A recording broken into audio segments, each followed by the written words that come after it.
Yivarekeka Adonai Vishmareka.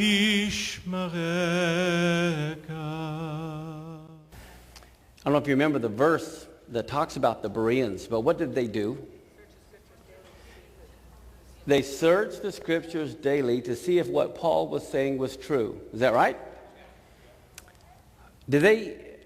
Paul wrote a lot of the New Testament. So were they searching what Paul wrote to see if Paul was true? What were they searching? And so does the Torah trump Paul, or does Paul trump Torah?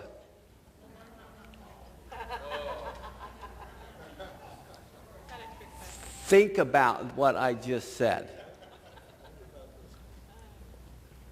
Okay? Now, one of the things that I want to do is start with a little bit of humor. And sometimes humor helps us, kind of like with a pill in your kids, you have to put it in jelly before you give it to them, so to speak. But replacement theology, here's kind of a little joke along that line. As many of you do know, throughout the millennia, the Jews have been kicked out of every nation they've ever been into, So there's this story how in Italy, the Pope had stood up and he declared, all the Jews have to leave Italy. And all the Jews, got together. They ran to the Pope and said, please, please don't kick us out of Italy. And the Pope says, okay, fine. We'll have a debate. And this is common throughout history. There was all these big Christian debates between the Jews and the Christians, And the Pope says, fine, we'll have a debate. And one of you, pick whoever you want, will challenge me in this debate. And if I win the debate, all the Jews have to leave Italy. If you win, you can stay.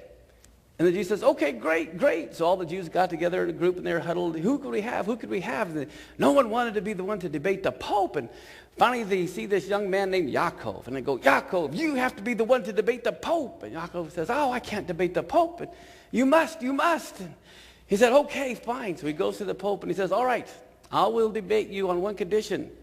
We can't talk. All we can use is sign language.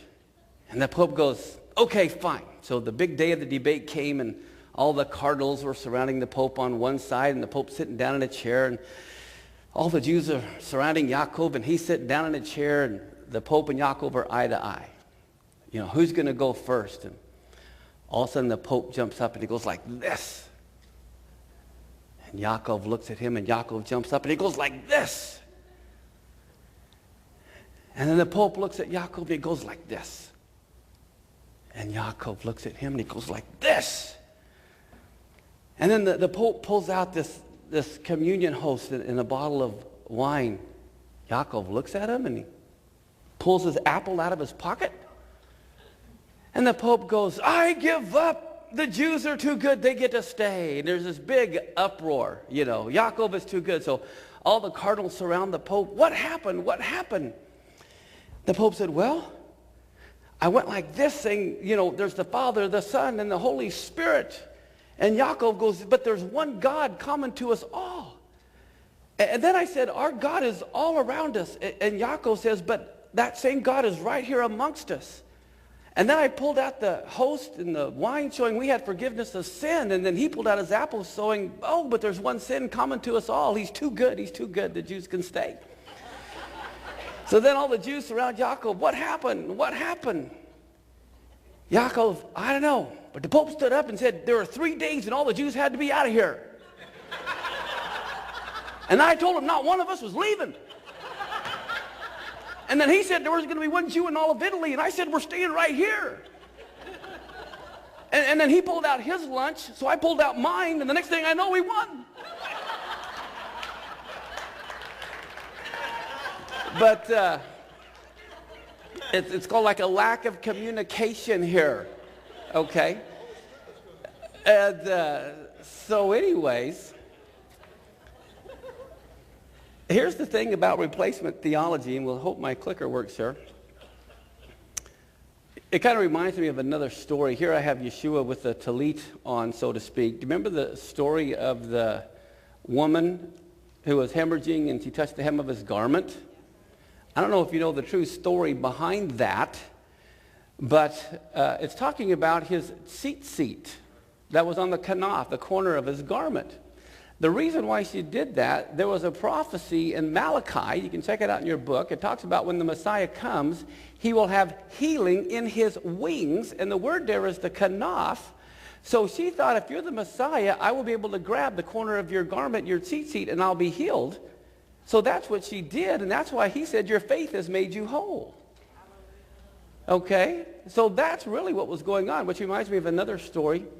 I'll just tell you of why it's so important to understand the Hebrew roots. I don't know if you remember the story in the Gospels. Yeshua just got done healing someone in Capernaum. He's heading over to Nain, which is kind of by Elon Moreh, where Abraham first appeared to, where God first appeared to Abraham.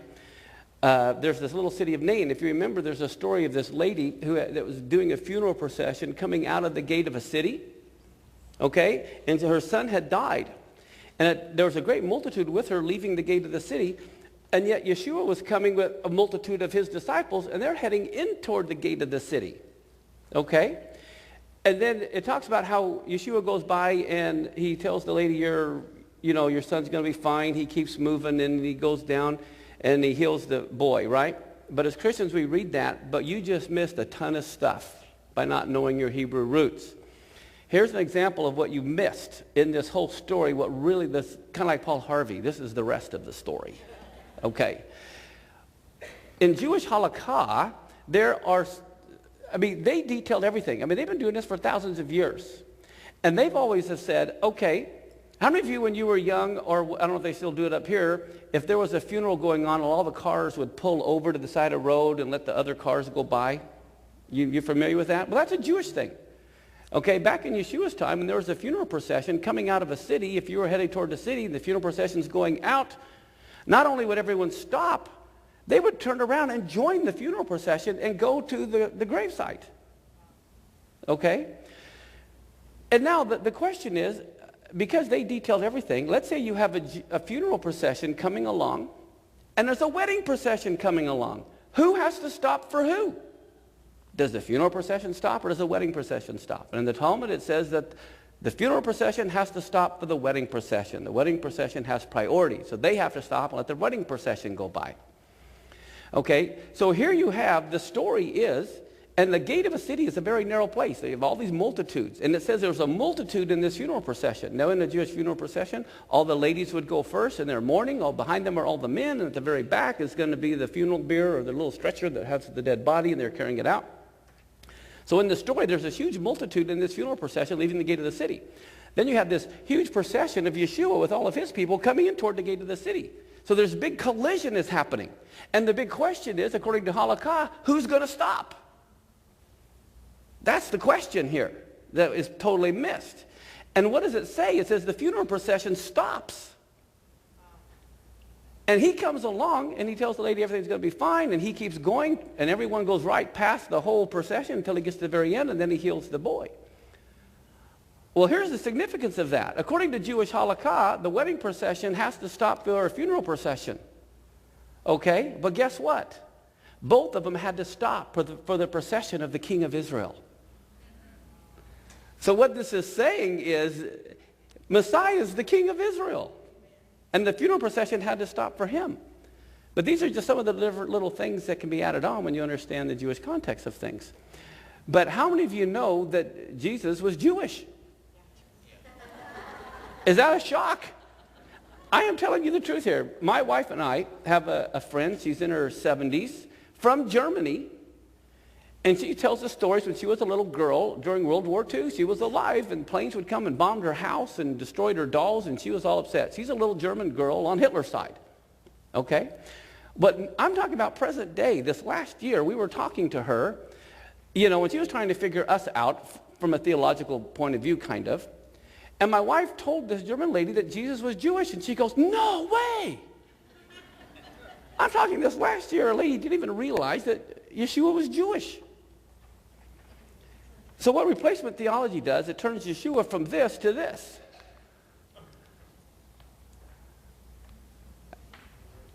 That's what it does. Matter of fact, here he is, and he's holding a Greek text. Yeah, oy vey. How many of you have been to Israel? How many of you have been to Israel maybe? Any of you go to the Christian Quarter? I don't know. I took a group just a few months ago and almost made them sick. I mean, here's inside of the Christian Quarter, you know, and there's just a lot of paganism and there's just a lot of idolatry, and it's just, I don't know, it's just freaky. It really is. I mean, you just, when you walked out of there. Now, let me ask you something. When you think of Rabbi Shaul, do you know who Rabbi Shaul is? Apostle Paul. Okay? That was his name. If you have to imagine the Apostle Paul, which one do you think he looked like?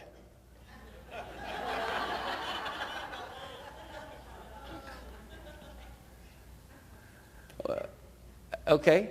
This is what replacement theology does. The other thing replacement theology does, how many of you heard of like Leonardo da Vinci? Does the painting of the Last Supper, all this kind of stuff. Well, here you have Yeshua holding a big loaf of bread during the Feast of Unleavened Bread.